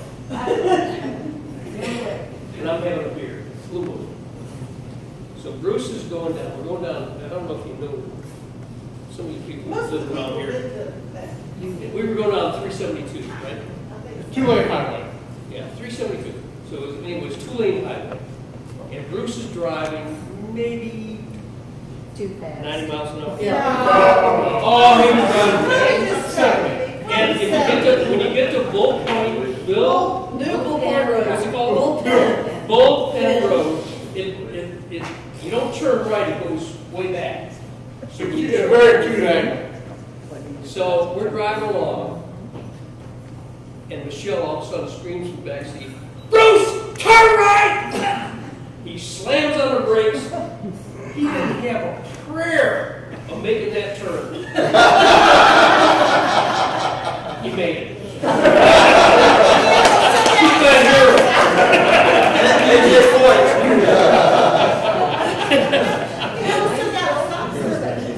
He did. And I tell you what, there was a little spot on my seat. All right, Tina, I'm gonna say this one thing. Whenever Taylor Brown was here, and me and Denny and Bruce and Taylor Brown went to play at bridge, and Bruce did something similar, and Denny said, "Woo, Bruce, I don't know if I didn't think you were gonna make that." I said, "I don't care." All right, anybody else? Taylor, Buddy? Oh, I got something. Taylor. No. Wait. Dave. Dave. You go ahead. No, Dave. Budweiser man. You go. Go. Well, we were going to. No, not yet. He's going home. Go first. We started playing a couple of years ago with this. You sometimes wonder what attracts you. Now, Bruce and I are so different in so many ways. Amen. Politically, I'm as far to the left as Bruce is to the right. It's true. We don't talk politics. We argue. We're on a committee together, a land use committee, and big committee. And there's a couple of issues there that we discussed forcefully from opposite directions. And how does that work?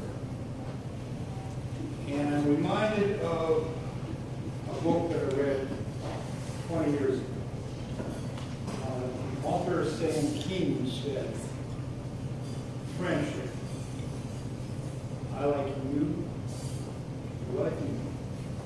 Therefore, we are friends." Amen.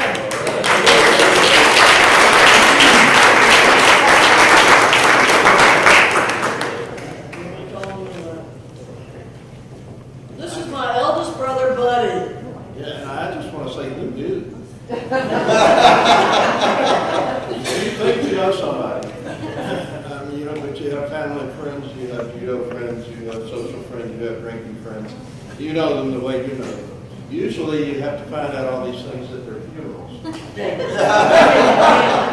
So I'm grateful to all of you for sharing all this. I don't pay money. I'm really grateful that he's here because somebody mentioned something before. Since he turned 60, he's been saying, "I'm on borrowed time. I just want to make it to 60." So who was talking to him or somebody about that? But I want to thank you all for sharing all of that because it just verifies all the things we know that make us so happy to have you as part of our family. And that we love you so much. And for those of you who get email, you probably get a lot of them from me. Because if I have to be at the computer, he's at the computer when I send something. I generally get it back within minutes. Bruce, that was a really good one. But anyway, so for me personally, thank you all for sharing all of these things. And I'm just so grateful to others in our family and to, we just love you for all the reasons you guys love it in our own. So thank you. Thank you, Richard.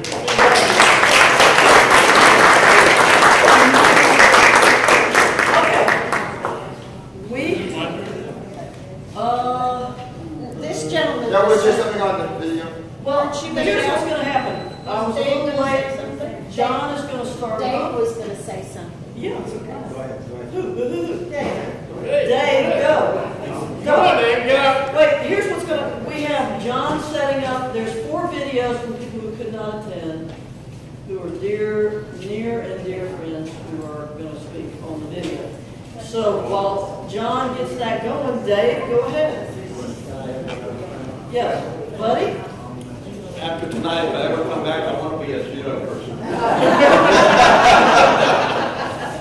Okay, Dave. Dave. Well, I got to think about what I'm going to say because they're getting it ready. Oh, good. Oh, listen, look at this cake. We need Bruce up there. Bruce, go.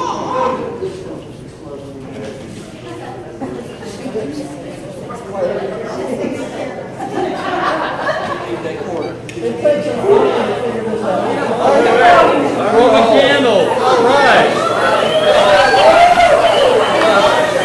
Roman candle. Yeah.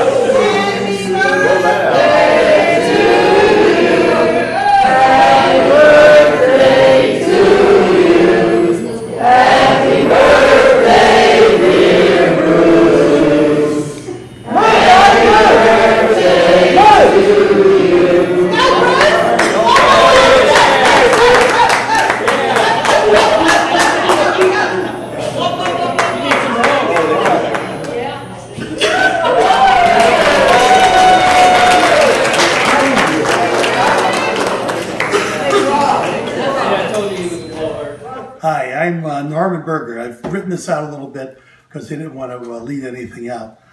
Bruce and I met in about 1965. We were in the same apartment building. It wasn't really a building, it was kind of a garden apartment with a swimming pool between our places. You just had glass doors. And so we met and just got very friendly. We did some things together. One of the things that I remember specifically was playing handball, or I forgot it was handball or paddleball. And Bruce was really nice to me. He let me get close in the games. Now, I never won, and I never really knew if Bruce was just being nice to me or if he was stringing me along, so he always would have a partner. But we had good times doing that, always good times. And over the years, also, Bruce and I've gone to about 5 judo tournaments with Bruce. Been to 2 Olympic events, one in Atlanta, of course, and I stayed with him. I brought my 2 children with me, Mark and Jennifer, and we had a great time. We went to judo, of course, and for the Olympics in Los Angeles, I got to sit next to Bruce in a championship bouts, because and I won't go through the whole story because you're all judo people probably and you know all those things, but it was really great. I also, when Bruce was going to get married, I actually told him that I wanted to go to his wedding, and he invited me, and I got to Atlanta, and I got, of course, to meet Michelle and also her family. Now, that was a real experience, and it was a good time. I'm very glad I went. And over the years, I've learned that Bruce and I, although we come from different parts of the country and other things are different, we had a lot of experiences that were the same. For instance, Bruce, we both came from what I'll call non-traditional areas. I think, I don't know Bruce's whole story about his family, but he was bounced around a little bit in New Orleans, and he learned to deal with things that a lot of people don't have to deal with. And for myself, I lived in the Chicago housing projects. Now, I'm not a rough guy or anything. I don't mean to say anything like that. But when you're in those kind of environments, things come to you, and you see that maybe mature you, maybe make you think a little differently about things. But you know more about the real world, I think, when you're in those kind of situations. So we have that in common. We also, it turns out, both of us almost didn't graduate from college. Bruce told me that he was at his graduation, and he did not know if he was going to graduate. We were both electrical engineers, by the way. And myself, I almost flunked a philosophy course. I should have flunked it. They let me go. And for years, I had nightmares about not graduating from college. So we both had that kind of an experience, which was kind of strange, but we did. The other experience we both had is that we both in some way helped our spouses, or in Mark's case, I don't know if he was married to Michelle at the time, get MBAs. It's kind of, it doesn't happen that often. And for two people to have done that in their own way tells something about how we kind of blend together for things. Bruce helped Michelle in some way. Again, I don't know all the details. Get hers, and for my part, when my daughter was 19 months, we all went down to UCLA, and Sherry got her MBA. In both of these cases, both of the women benefited greatly from this experience, and you know, both Bruce and I sacrificed to some extent for the benefit of our women, and also in the long run ourselves too, as far as that goes. I want to say something about Bruce. Now, before I even heard about this party 6 months ago or so, I sent Bruce an email extolling his many virtues. Of course, he was embarrassed by it, and I tried to retrieve that to just recite it here, but I couldn't find it. I'm sorry. What I'm going to say now, I've always thought about Bruce. It's not just because he has a 75th birthday, but he is absolutely the most honorable person I know. He's the person with the greatest personal integrity. He'll sacrifice himself. He wants to help people. He puts himself out to help people. He does things very seriously. He's a fun guy. I mean, more fun than you can imagine. Well, you all know him, so you know that. He has a great ability to plan ahead. I don't have that, but he plans ahead, and it has helped him out. He sees a bigger picture than, let's say, I would. In summary, I really don't have a better person in my life that I could call my friend. He's just the greatest. So I want to say happy birthday to Bruce. As in these cases, we want to thank our mothers for producing us. But there's one other thing I want to ask before I cut this off. Bruce, did you keep those games close because you were being nice to me? Or did you keep it to string me along to play with you? Anyway, happy birthday, and have a great time with your friends. Bye now. Happy birthday, Bruce. Happy birthday, Bruce. Wish we were there. I wish we were there too. We would celebrate. Bucky wishes he was there too. We would celebrate. Just to bother you. Hope you have a good 75th. We would really celebrate. Guess we'd celebrate. Have a good one. Bye-bye. Hello, from the left coast, as Aunt Michelle loves to call it. And happy birthday, Uncle Toups. Happy 75, my man. I just wanted to take a minute to thank you for all of the support that you've given me throughout my life. I know that having influence from you early on set me down a path that has brought me a lot of happiness. So, you know, now I have a wife that I love, I have a job that I'm really happy with, and I'm fortunate enough to live in a nice house, and I'm feeling really good about all those things. And so, you know, I think a lot of that came from your influence early on. And, you know, it started with things like you teaching me about hard work and discipline through the 30-minute wall squat challenge, where you gave me a month to be able to do a wall squat for 30 minutes. And, you know, also you taught me about things like Roth IRAs super early on, like I think age 14 or 15, something like that. And, you know, maybe to my detriment in some ways. Some people think I'm kind of a cheapskate. But hey, I love saving money now, and it's been a great thing so far, I think.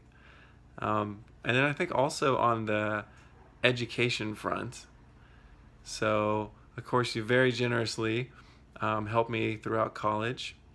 And I think even before that, you planted the idea, or couldn't have been more than 16, of me getting an MBA. And I've been very convinced that was something I needed to do ever since then, and ended up following through on that. But I think just all these various pieces of advice and time that you spent with me early on set me down a path that has made me really happy, and I feel like a lot of people don't have that kind of advantage. And I feel really lucky to have had you as an influence as a younger guy. So, I'm sorry I couldn't be there today, but I wanted to say happy birthday and let you know how much you mean to me. Take it easy, Toups. Good evening. My name's Tom Masterson. I'm one of Bruce's judo friends from Florida.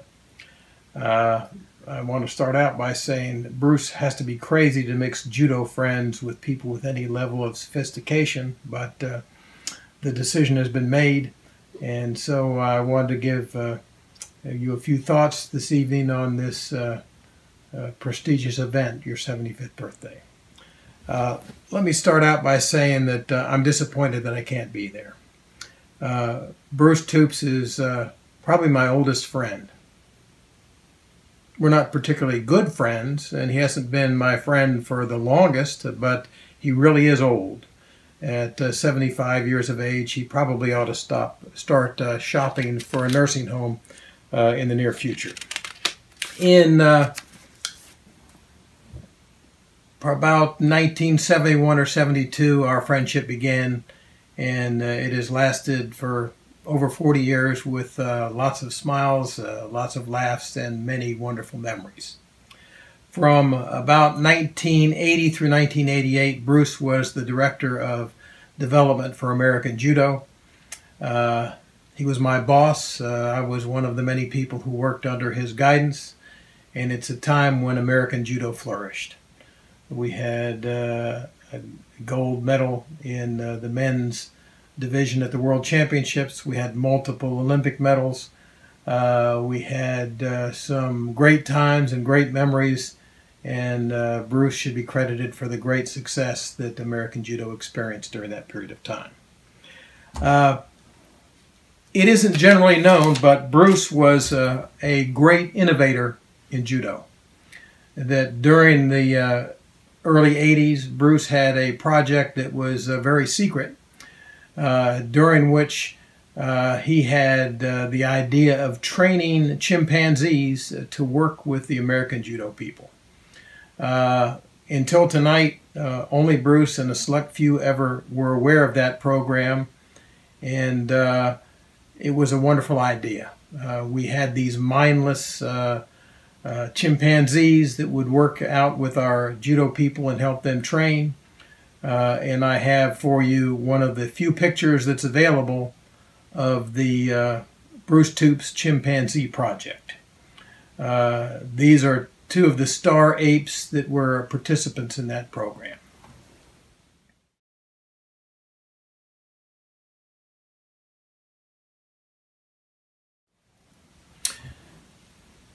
We had many decades of wonderful memories of the judo programs.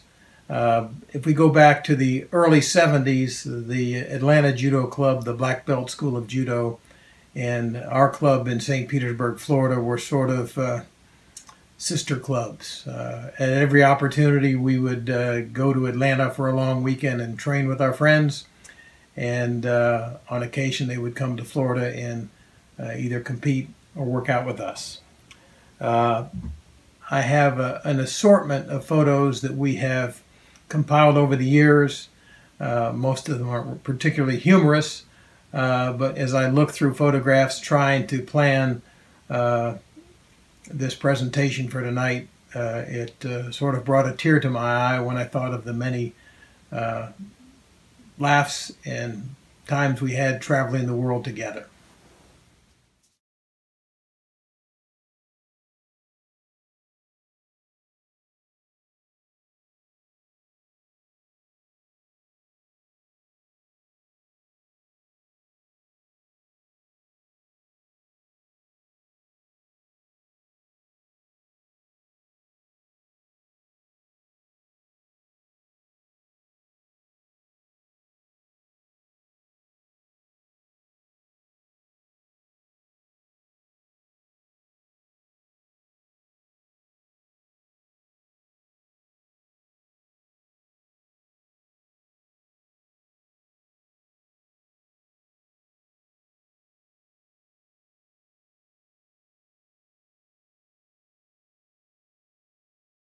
Bruce is really sort of the Hugh Hefner of American Judo.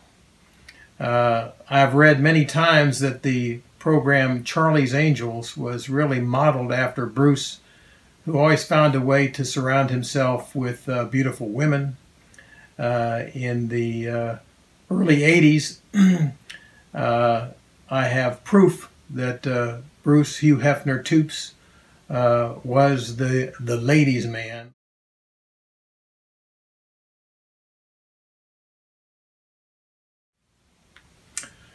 Bruce is also known in most judo circles as a great humanitarian. When we had one of the reunions of the group of judo sickos planned, we had the woolly children geared up to serve as piñatas. We were going to fill them with candy and beat them with sticks. And it was Bruce and Bob Bird who saved the woolly children. And I have living proof of that endeavor on Bruce's part.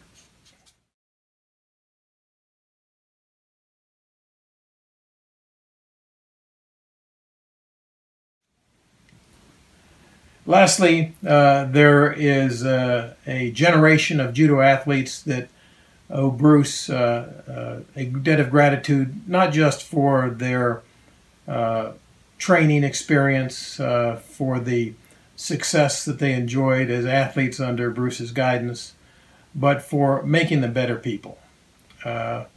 Judo people have a reputation for being vulgar, immature, well-deserved reputations, but there were a few people that really blossomed under Bruce's guidance and became responsible, respectable citizens.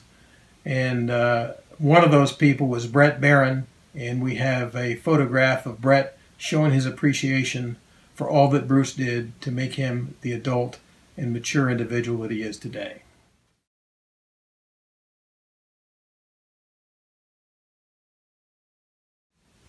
Last but not least, I want to wish you the best on your 75th birthday.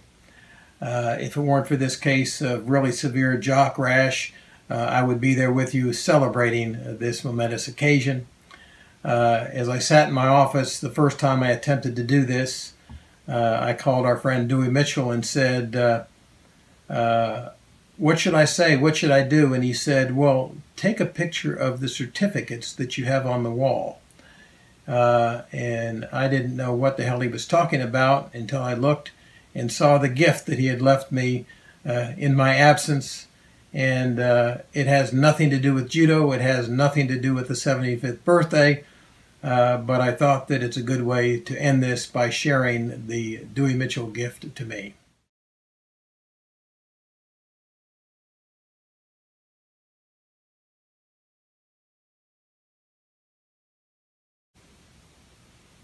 Happy birthday, Bruce. I wish I were there with you to celebrate. Stay thirsty, my friend.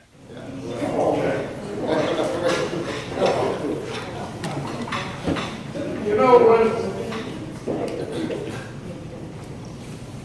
I joke about being on borrowed time,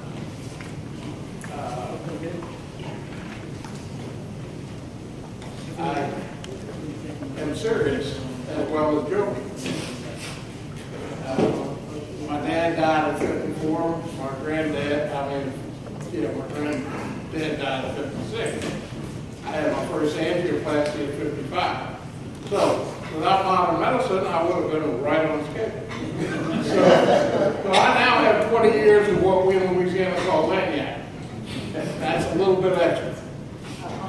And I've had some time, as they say, I am somewhat of a planful person, to think about how in the world I got here. And it's, I don't mean to sound maudlin or anything, but Lou Gehrig at one time thought he was pretty lucky.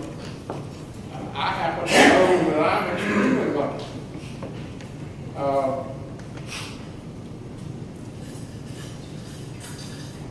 I'm lucky in the sense that when I was young, I only had 2 rules in life. One was make good grades in school, and the other one was never have a cop bring you home. And those were enough rules for me. And you think to yourself, well, with just that, how do you get where you're going to go? And, well, number one, I have to be thankful for growing up in New Orleans. Because in New Orleans, life is free, life is easy. And at the time I grew up, you could do anything, and it didn't take a lot of money. I was fortunate in that, in the furtherance of my make good grades in school, my old man never wanted me to not be in school. And so he in his way, found me jobs that would ensure that I never wanted to be anyplace but school.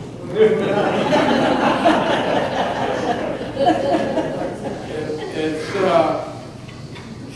when you're 16 years old and you're working a 24-hour shift without a break, you learn to stick with it. When you get to go on an ocean-going tug and you get stuck in a storm and almost drown, you learn to stick with it. There also happens to be a factor of luck that putting one foot in front of the other one and just keep putting that foot in front of the next foot and the next foot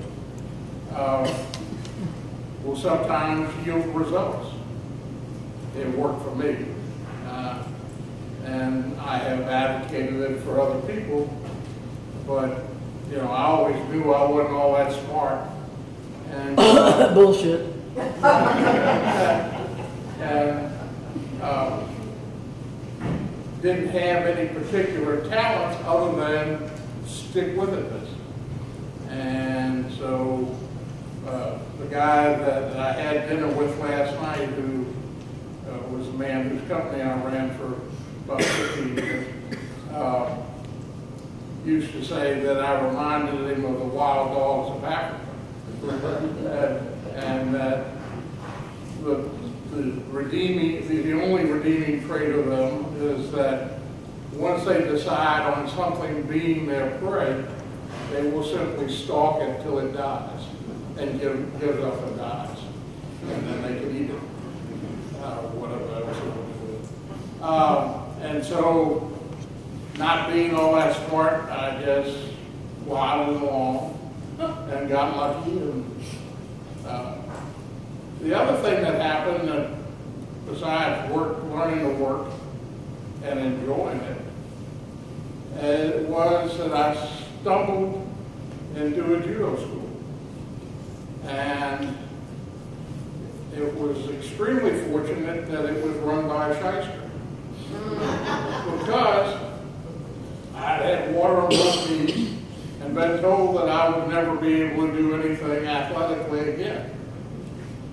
Fortunately, that didn't stop the guy from taking my money. And because he took my money, and this is something else that follows me to this day, once I spend my money, I want a return for that. And I will not accept anything less than a return for that. But as I tried to learn to fall, and in those days they used to take about at least 6 to 8 weeks to teach you how to fall, something that you can actually learn in about 45 minutes. I spent 3.5 hours, 6 days a week for the first 6 weeks learning to fall. Well, while I did all of that, I broke up all the calcium in my knees, and I began to play judo afterwards. And virtually all the good things that happened to me after that were I got to travel, I got to fight, I got to earn a living teaching classes, put myself through school. I used to do exhibitions, and for $5, I would take the knife away from anybody in the audience. And that wasn't all that it seemed like it was, because who wants to stab a young kid? You know? So I'd already figured that out in my mind, so I knew when they stabbed at me, it was going to come awful slow. You know, because the last damn thing they want to do was actually hit me. So, and most of the time they'd stab away, you know, just to see what I would do. So those were easy $5 bills. And $5 in those days went a long way. I could live for a week on $5. And Dr. Pepper and a bag of Fritos on Monday, Dr. Pepper and a bag of Fritos on Tuesday, Howard Johnson's all-you-can-eat clams on Wednesday, a bag of Fritos and a Dr. Pepper on Thursday, a bag of Fritos and a Dr. Pepper on Friday, hitchhike to New Orleans on Saturday, get another $25 and go again. But there was so many good things about all of those kinds of experiences. Traveling, fighting, meeting people like these wonderful folks that I spent my perverted youth with, in middle age and old age. And it is not anything that people get to do nowadays. The world kind of changed. People are afraid of their shadow and everything. Nobody lets their kids run the streets. I mean, I memorized the New Orleans transit system when I was 8 years old, and for 7 cents I could travel anywhere in the city. And they had 5 transfers for 7 cents. I could go anywhere, go multiple places on the same 7 cents. And as long as I came home sometime at night, you know, it was all right.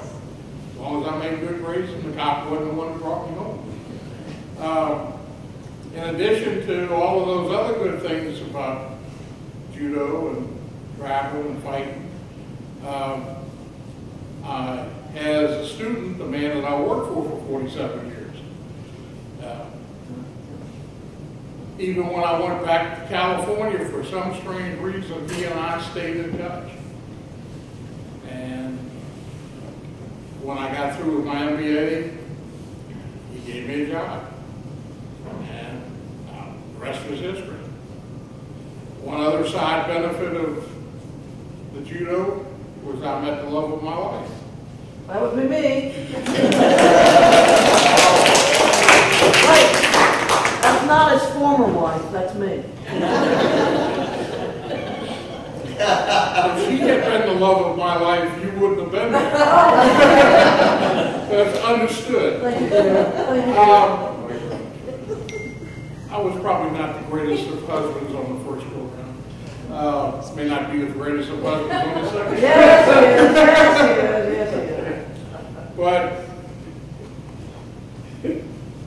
it's amazing what being sort of simple, plodding along, and strangely enough, corny as it sounds, believing in the American system of freedom, opportunity, and let you make it what you can out of yourself, that you wind up 75 years old, living in a pretty nice place, better than you ever expected. Somebody retired, living better than you ever expected. And so, having had all of these wonderful things said about me now, I can quit worrying about living any longer. I know what everyone thinks. I am wonderful.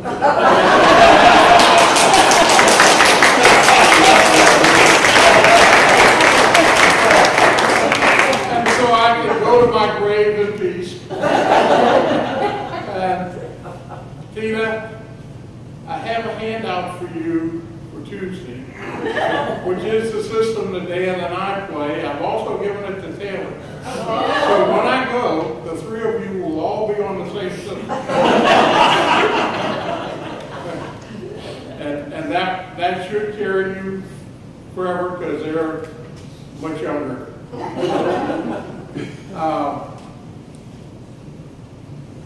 I want to thank everybody for coming. Especially my family. You all mean the world to me. My adopted family. I like you too.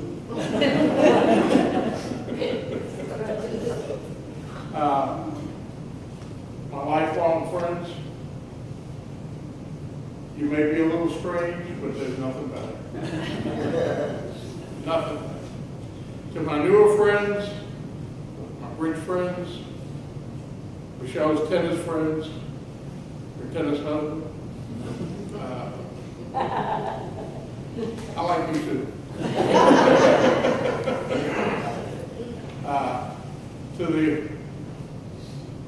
To each and every one of you, I am overwhelmed with the kind words and the affection. And I want you to know that it is felt deeply, passionately, the same for me. That there is nothing more that I need or want that I don't get from you all. Thank you.